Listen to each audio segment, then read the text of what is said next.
Price the Lord. ஆண்டவராகிய இயேசு கிறிஸ்துவின் நாமத்திலே உங்களை அன்போடு வாழ்த்துகிறேன். மீண்டும் ஒரு ஆசீர்வாதமான நாளை ஆண்டவர் நம்முடைய கரங்களிலே கொடுத்திருக்கிறார். இந்த நாளிலே கர்த்தருடைய வார்த்தை யோபுவின் புத்தகம் 42ஆம் அதிகாரம் அதனுடைய 2ஆம் வசனம். தேவரீர் சகலத்தையும் செய்ய வல்லவர், நீர் செய்ய நினைத்தது தடைபடாது என்பதை அறிந்திருக்கிறேன்.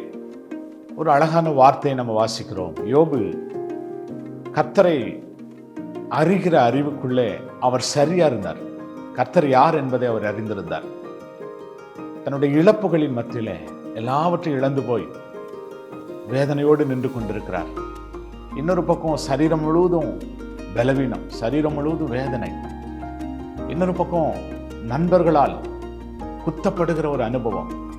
இந்த சூழ்நிலையில் நின்று கொண்டிருக்கிற ஒரு மனுஷன் கர்த்தர் சந்தித்த போது கர்த்தரை பார்த்து சொல்லாரு, தேவரீர் சகலத்தையும் செய்ய வல்லவர்.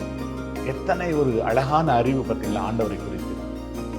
ஒருவேளை யோபு வாழ்ந்திருக்கும் போது இந்த காரியத்தை சொல்லியிருப்பாரானால் ஒருவேளை அது சரியா என்று நாம் எடுத்துக்கொள்ளலாம். ஆனால் எல்லாவற்றையும் இழந்து போயிட்டு அவர் நிற்கிறாரு. அவர் சொல்லாரு, ஆண்டவரே உம்மை குறித்து நான் அறிந்திருக்கிறப்பா, உம்மை குறித்து தெளிவாக நான் புரிஞ்சிருக்கிறேன். இது யார் என்றால் சகலத்தையும் செய்ய வல்லவர்.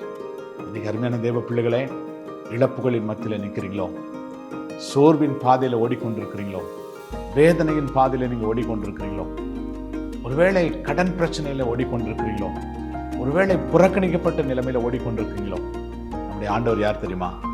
சகலத்தையும் செய்ய வல்லவர்.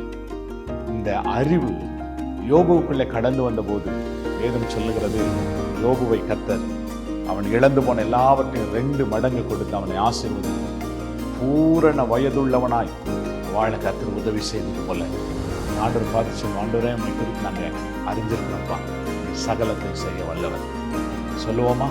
கர்த்தர் நிச்சயமாக நம்மை ஆசீர்வதிப்பார். நல்ல ஆண்டவரே நாங்கள் துதிக்கிறோம். எங்களுக்கு பாராட்டின எல்லா கிருபைகளுக்காக ஸ்தோத்திரப்பா.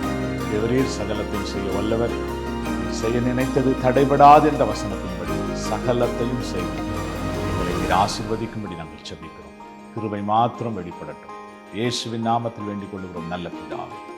ஆமென். Amen. Praise the lord. God bless you. கர்த்தர் உங்களை அப்படியே ஆசீர்வதிப்பார். ஆமென்.